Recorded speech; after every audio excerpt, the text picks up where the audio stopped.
I received a phone call from my daughter today, and she proceeded to share an experience that she had with her son, my grandson, who is 1 year, 9 months, and 12 days old. And I want to mark the date today, too, March 15, 2026, just to keep me in remembrance. But he was laying on the bed, looking up at the ceiling, but he was sort of looking at the ceiling for a prolonged time and very fixed and very focused of looking up. And so she said it kind of freaked her out just a little bit. And so she said, "Baby, what are you looking at? Do you see an angel?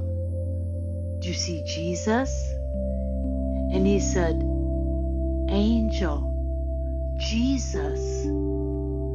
Wow, wow, pretty." And so she lifted him up off the bed and proceeded to carry him out. And I believe she told me he waved, but he did say, "Bye, Jesus." Now, I have told my daughter that this is a very spiritual little boy. I've kind of warned her about it.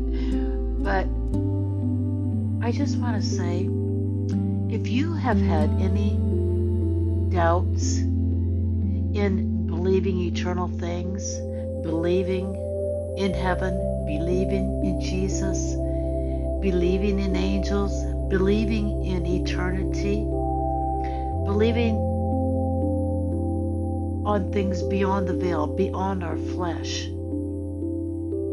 I just pray that this little testimony from a 1-year-old would minister to your heart.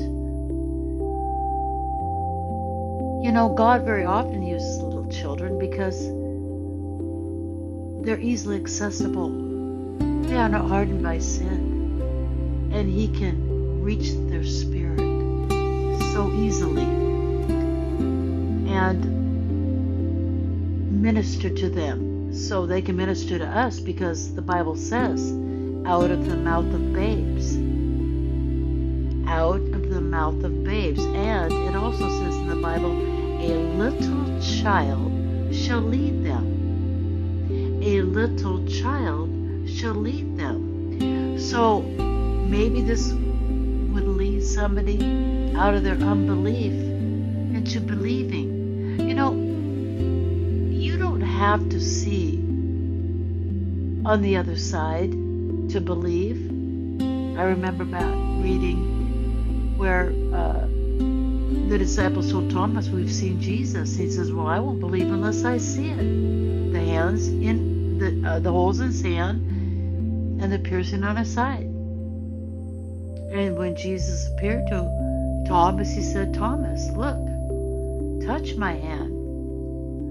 Put your fingers in my hand. Put your fingers in my side. Don't be faithless, only believe." And at that point, Thomas said, "My Lord and my God."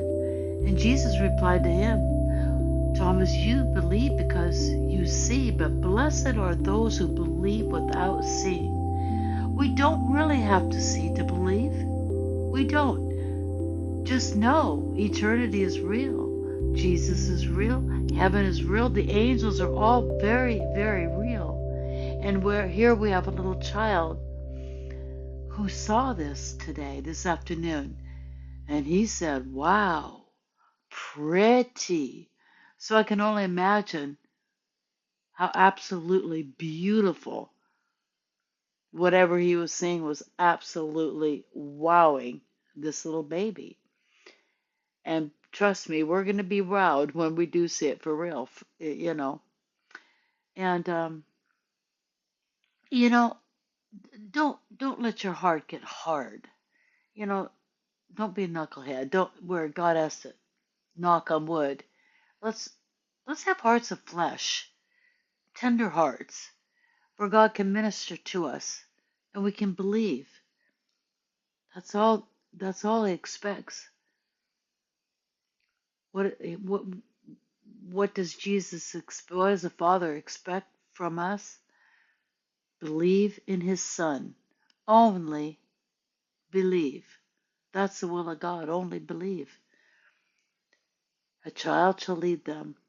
I pray this ministers to you tonight. I pray you'd open up your heart tonight and give Jesus a chance. Open up your heart and let that spirit that ministered to my grandson this afternoon, minister to your heart where you can find love and peace like never before. Well, I just wanted to share that little testimony. I guess it's not a little testimony, it's a pretty big testimony to you tonight. God bless you. Have a great night.